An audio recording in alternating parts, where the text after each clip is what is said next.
Shalom saudara-saudara, kita bersyukur dalam situasi yang seperti ini kita masih bisa merayakan ibadah Jumat Agung. Sebelum lebih jauh kita memuji dan menyembah Tuhan, kita akan berdoa. Bapa di dalam surga, kami bersyukur dan berterima kasih atas kebaikan dan kemurahan-Mu, atas pengorbanan-Mu di atas kayu salib, menebus dosa-dosa kami. Tuhan kiranya berkenan memberkati ibadah kami dari awal hingga akhirnya. Di dalam nama Tuhan Yesus Kristus, haleluya.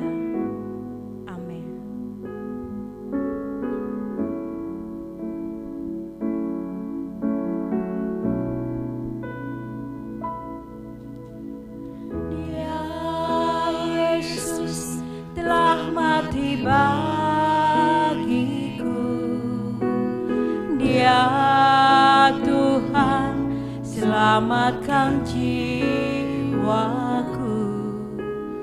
Bagi Dia pujianku tak dapat ku balas kasih-Nya. Dia jadi anaknya, beri damai di dalam hidupku. Bagi Dia sembahku, hanya Dia segalanya bagiku.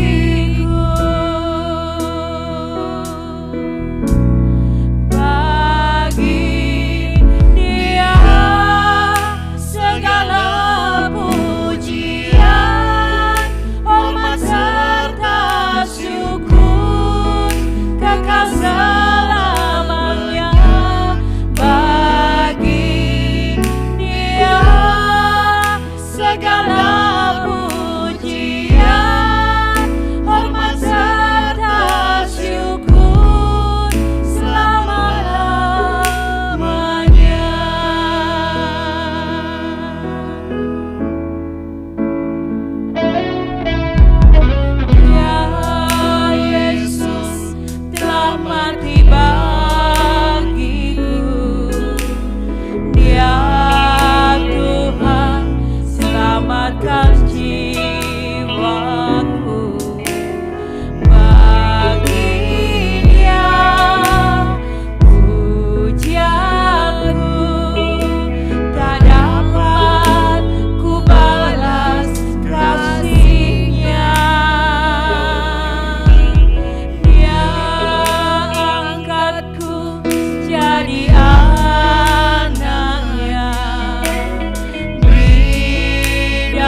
Tema firman Tuhan dalam hari raya Jumat Agung ini adalah belajar dari Getsemani.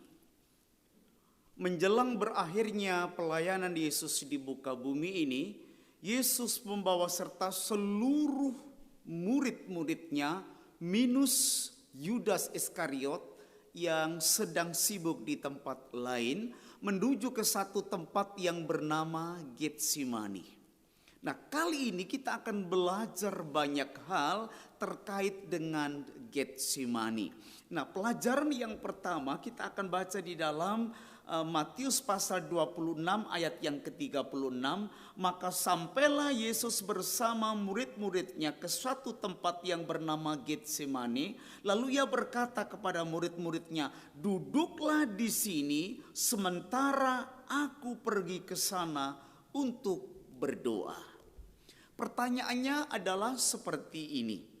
Yesus membawa mereka ke satu tempat yang biasa mereka datangi bersama untuk berdoa.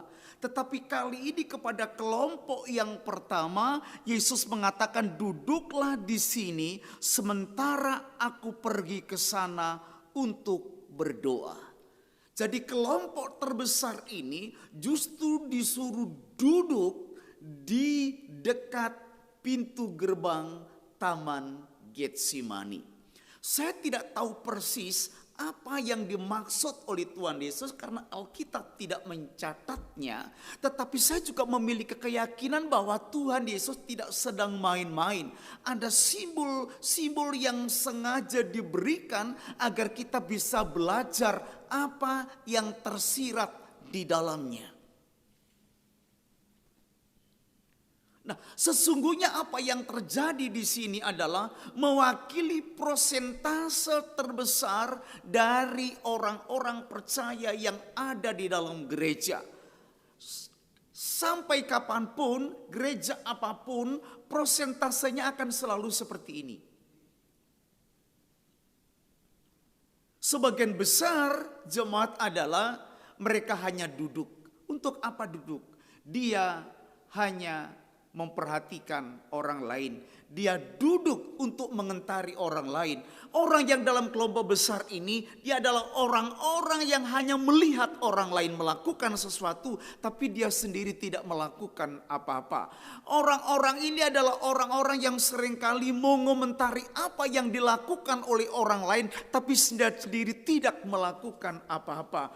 Orang ini banyak bicara, tetapi sedikit melakukan sesuatu.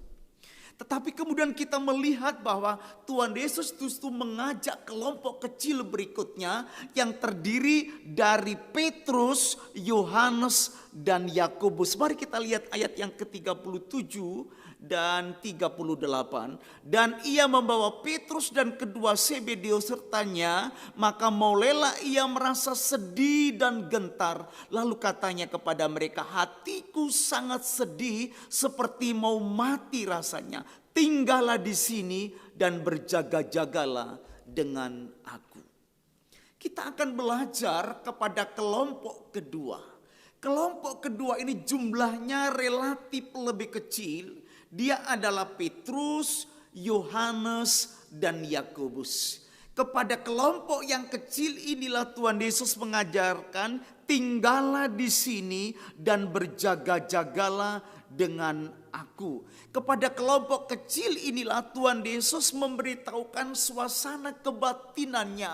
"Hatiku sedih seperti mau mati rasanya." Saudara-saudara yang dikasihi oleh Tuhan Yesus, kelompok yang kedua ini berbicara tentang apa? Kelompok yang berbicara ini tentang doa kelompok. Saudara, doa kelompok itu penting. Kalau saudara perhatikan di dalam Kisah Para Rasul pasal pertama, saudara mendapati bahwa kelompok yang diajak Yesus untuk berdoa di Taman Getsemani ini adalah kelompok inti yang menggerakkan, yang mengajak dan mendorong untuk seluruh murid-murid berdoa di loteng Yerusalem.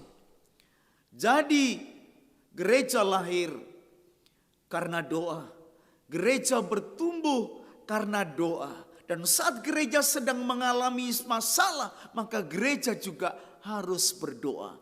Jika ini kita kaitkan dengan apa yang sedang terjadi atas bangsa kita terkait dengan virus corona, maka kelompok inilah yang mudah merespon apa yang dikatakan oleh Tuhan Yesus Kristus. Kelompok inilah yang bisa diajak oleh Tuhan Yesus untuk berdoa, bergumul menghadapi apa yang sedang terjadi di dalam kehidupannya. Hari-hari ini kita sedang menggerakkan doa Daniel. Kami berharap semua orang melakukan, tetapi data terakhir yang kami himpun adalah mereka yang tergerak untuk berdoa masuk pada kelompok yang kedua ini. Jumlahnya, prosentasenya kecil. Tetapi itulah realita yang terjadi. Inilah yang bisa kita pelajari. Nah, saudara-saudara yang terkasih di dalam Tuhan Yesus Kristus. Kemudian kelompok yang ketiga itu ada pada ayat yang ke-39. Demikian bunyi firman Tuhan. Maka ia maju sedikit lalu sujud dan berdoa katanya, ya Bapakku, jikalau sekiranya mungkin biarlah cawan ini lalu daripadaku. Tetapi janganlah seperti yang kau kehendaki, melainkan seperti yang engkau kehendaki. Kelompok yang ketiga jumlahnya jauh lebih sedikit. Ternyata Tuhan Yesus maju selangkah lebih ke dalam di Taman Getsemani. Ini berbicara tentang apa?